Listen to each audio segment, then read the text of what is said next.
In part 1, I discussed the drivers who finished 4th and 3rd place in the 1998 Winston Cup Rookie Standings. Steve Park, whose injuries prevented him from potentially becoming a bigger star, and Jerry Nadeau, whose career was derailed by bad luck and an eventual life-threatening injury. In part 2, I will be discussing the 2nd and 1st place finishers in the rookie standings.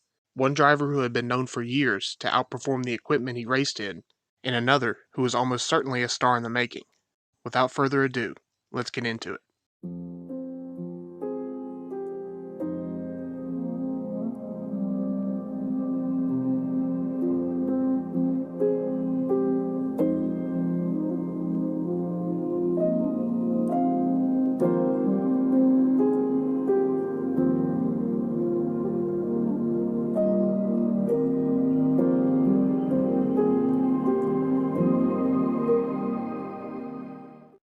Starting with the 2nd place finisher in the rookie standings, Kevin LePage. LePage spent a good portion of the 1980s racing in the Busch North Series and in the Vermont-based American-Canadian Tour Series. He spent close to 15 years in both series with decent success, highlighted by winning the famous Milk Bowl race in 1985, 89, and 93. Kevin would make his Busch Series debut in 1986 at Oxford Blaine Speedway, finishing 15th in a Buick owned by Carl Merrill. It would be until 1994 before he would make his second start in the Busch Series, where he would also become a regular on the entry list, fielding his own car. He had a best finish of 9th at Loudon, where he would lead 7 laps before getting a flat tire at the end of the race. He would end the 94 season with 1 top 10, 8 DNFs, an average finish of 24.8, and finished 24th in points. 1995 would see Kevin earn 5 top 10s and finish 18th in points with an average finish of 18.8. For a guy fielding his own cars with equipment that wasn't on the level of top teams at the time, the numbers were pretty impressive, and it was looking as if Kevin's team would improve even more the following year. After a DNF in the 1996 season opener, Vermont Teddy Bear Company would pull their sponsorship from Kevin's team, leaving his team to run unsponsored. That was until April came around. Kevin would join Ridley Motorsports just in time for the 8th race of the season at Hickory. After starting 2nd, he would bring the number 88 home in 8th. 5 races later at Myrtle Beach, he would earn his first top 5, finishing 4th. In the penultimate race of the season at Rockingham, he would lead 32 laps en route to a 7th place finish. Then, in the final race of the year at Homestead, Kevin would lead 94 laps en route to his first ever Busch Series win. He would end the year with 1 win, 3 top 5s, 10 top 10s, an average finish of 18.3, and an 8th place points finish. In 1997, he would start off the year still driving for Ridley. After a drop in performance from the year prior, the team sponsor would leave the team. Kevin would then drive for James Finch and then end the year with ST Motorsports, finishing 12th in points with 3 top 5s, 6 top 10s, and an average finish of 18.7. For 1998, Kevin would make the move to Winston Cup with LJ Racing. Despite the team being underfunded compared to his rookie counterparts, Kevin still put up numbers that were impressive considering the level of equipment he was in, including 2 top 15 finishes. That would be enough to draw the eye of Jack Roush. After releasing Ted Musgrave, Roush would sign Kevin to drive the number 16 Ford for the remainder of the season. While he did have many top 20 finishes, DNFs would hamper his season. He would only score 2 top 10s all season, one being 10th at Bristol and a 6th at Charlotte. In the 30th race of the season at Daytona, Kevin would be involved in a crash, resulting in a fractured leg. He wouldn't miss a race though. He actually finished an impressive 13th the following race at Phoenix. 2 top 10s, an average finish of 27.3, and 9 DNFs, along with missing 6 races, would leave him 35th in points. LePage returned to Roush Racing for the 99 season. While his numbers weren't extraordinary, he did manage to find consistency. He'd only have 3 DNFs, and his average finish would improve by 4 positions to 24.3. He also earned his first top 5 in the Cup Series at the Southern 500, which qualified him for the Winston No Bull 5 at Talladega. He would end the year with 1 top 5, 2 top 10s, and a 25th place points finish. Despite the improvement, TV Guide would leave the team at season's end, leaving the number 16 team unsponsored at the start of the 2000 season, before FamilyClick.com would back the team. Unfortunately, Kevin would struggle, only picking up 1 top 5, 3 top 10s, and fail to qualify for 2 races, including the season finale at Atlanta. At the end of the 2000 season, FamilyClick.com would pull their sponsorship backing, and Jack Roush would close the number 16 team, leaving Kevin without a Cup ride for 2001. Kevin would return to the Busch Series in 2001, running his own team. In 16 races, he would have 1 top 5, 4 top 10s, and a pole at Kansas. He would also return to the Cup Series, replacing Robbie Gordon at Morgan McClure Motorsports, before moving to Ultra Motorsports, driving the number 7 Nations Rent Ford. In 2002, Kevin would return his focus to the Busch Series. He would have good runs with his own team, despite being unsponsored. He would drive the majority of the season for Clarence Brewer, and have 3 top 5s, 6 top 10s, and 2 poles. After that, Kevin wouldn't find much success, only highlighted by a single top 5 in both the Cup Series and the Busch Series in 2005. Unfortunately, Kevin holds a record that he'd most likely like to forget. In 2007, he set the record for most DNQs in a season, failing to qualify for 25 Cup Series races. The following year in 2008, the incident that most of you remember him the most for would take place.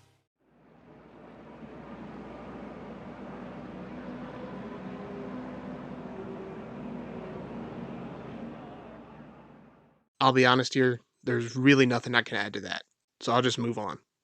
Kevin would be relegated to low-budget start and park teams for the majority of the rest of his career. In 2014, he was unable to find sponsorship to race in NASCAR and focused on outside business ventures instead. At 57 years old, it appears Kevin has hung up his helmet, leaving behind a career marred by that incident at Talladega in 2008. While Kevin is mostly remembered for what happened at Talladega, it shouldn't take away from his driving ability. He made the most out of his equipment in his early years in NASCAR, and while his numbers were somewhat underwhelming at Roush, to be fair, his numbers weren't terrible. If you take away the DNFs, he finished no worse than 19th as a rookie driving the number 16. Then, in '99, like his teammate Johnny Benson in the 26, their respective teams both started to regress. Benson was able to leave the team, and his career will be remembered fondly. LePage was a driver who, like I said prior, was able to make the most out of his equipment. He even managed to almost grab a top 10 in the 2005 Coke 600, driving for John Carter Racing. And to me, that says a lot about him. I've pretty much said all I can about Kevin LePage, so I'll just move on to the first place finisher in the Rookie of the Year standings. Ladies and gentlemen, your 1998 Winston Cup Series Rookie of the Year, Kenny Irwin Jr. Kenny Irwin Jr. grew up in Indianapolis and began racing quarter midgets when he was in the 2nd grade. Between 1988 and 1991, he earned his SCCA license and competed in the GT1 series. He then drove for his father's team in the IMSA American Challenge, all while he was a teenager. He would then move to USAC, winning Rookie of the Year in 1993, then becoming USAC Silver Crown Rookie of the Year in 1994. He would finish 2nd in the championship standings in 1995, and then win the USAC National Midget Championship in 1996. That same year, he would make his NASCAR National Series debut in the Truck Series at Phoenix, driving for Mike Mittler. Later in the year, he would make his 2nd truck start at Richmond, driving for Jim Herrick, where he would qualify on the pole and finish 5th. He would move to the Truck Series full-time in 1997, driving for Jim Herrick's Liberty Racing in the number 98 Rebestos Ford. In the 3rd race of the season at Homestead, Kenny would win his first truck race. A 2nd win would follow at Texas. He would end the year with 2 wins, 7 top 5s, 10 top 10s, an average finish of 14.2, and a 10th place points finish. He would also run 4 Cup Series races for David Blair, where he would qualify no worse than 11th. In his Cup Series debut, he would turn many heads when he qualified on the front row, led 12 laps, and finished 8th. After the season finale at Atlanta, David Blair would state that everyone has been hoping to find the next Jeff Gordon. I think we found him. For 1998, Irwin would be signed to drive the number 28 Havoline Ford for Robert Yates Racing to replace Ernie Irvan. He would start Speed Weeks off strong with a win in the ARCA season opener at Daytona.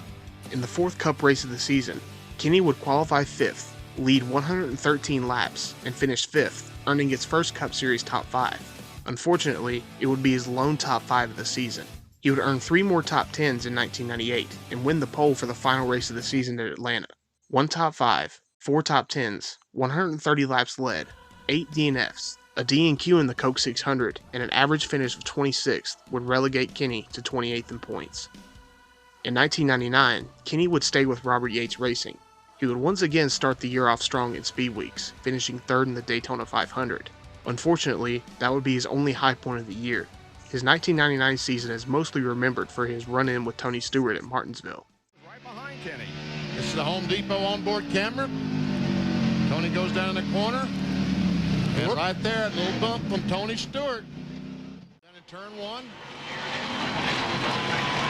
And contact.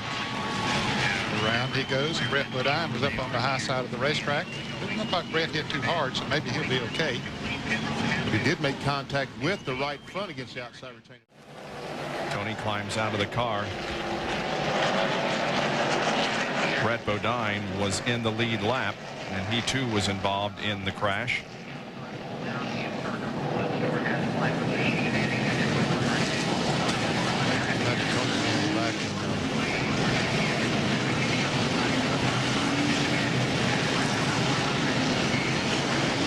Time since Tony finished outside the top 15. Looks like he's waiting for somebody, probably the 28 car. And there are his frustrations. Come on, man, keep going.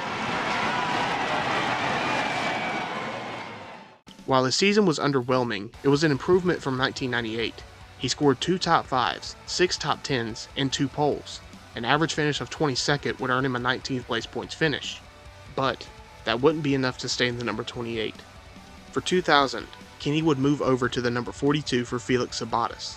Unfortunately, he would struggle in the number 42, only scoring a lone top 5 at Talladega in the spring, where he would finish 4th. After the July 1st race at Daytona, NASCAR headed into Loudon, with Felix Sabates' team looking for a good run. After all, they were the defending race winners.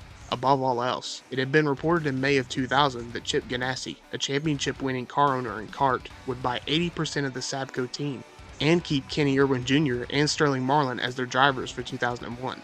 As we all know, the team experienced new life in 2001 and the years that followed. Unfortunately, Kenny Irwin Jr. wouldn't be able to take part in that resurgence.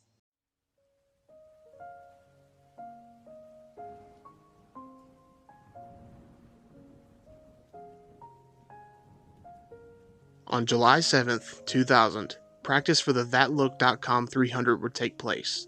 At 11:15 a.m., Kenny would experience a stuck throttle entering turn 3.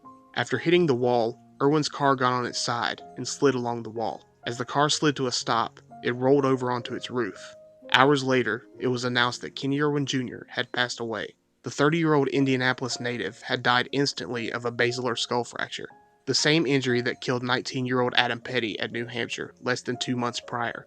Irwin's rival from his USAC days and in Winston Cup, Tony Stewart, would go on to win the New Hampshire race. He offered his private plane for Irwin's family to use, and would wear a similar helmet to Irwin's when the Winston Cup Series returned to New Hampshire in September. In my opinion, Irwin was one of the first examples of being rushed into the Cup Series too quickly. He only had one full season of NASCAR competition before being thrown into the prestigious Robert Yates Racing number 28 due to Ford wanting him in a Cup car as soon as possible. To add to this, the driver Irwin replaced, Ernie Irvan, had stated that Dale Jarrett was his teammate, but he didn't act like his teammate. He didn't act like a teammate like they act today. And for a rookie that's expected to put up results, that's a bad combination. Information was not shared between the two Yates Racing teams. The number 28 and 88 were prepared in 2 separate shops, which left Irwin to develop his setups and driving on his own. Who knows what could have happened in 2001 if Irwin had survived. He may have gone on to earn his first victory in the number 42 Singular Wireless Dodge. However, we'll never know if that could have came to fruition. With 4 very talented drivers in the 1998 Winston Cup rookie class, it never ceases to amaze me with how their careers turned out, all of them marred by unfortunate events. Whether it be injuries that gave them the damaged goods label, an injury that ended a career in nearly their life, a mistake in which the driver is only remembered by, or a fatal accident that only leaves us to wonder what could have been. The 1998 rookie class is a hallmark in NASCAR's history, a tale of unfulfilled promise that should never be forgotten, and hopefully, with the help of NASCAR and its fans, it won't be. And with that, I'll end it here. Thank you all for watching. I hope you all have enjoyed. If you like this video, leave a like and subscribe for more content. I've enjoyed going down this metaphorical rabbit hole that is the 1998 Winston Cup rookie class, so I'd be more than happy to keep this series going. Let me know in the comments if that's something you would enjoy seeing. Until next time, I'm Jesse King, and I'll see y'all around.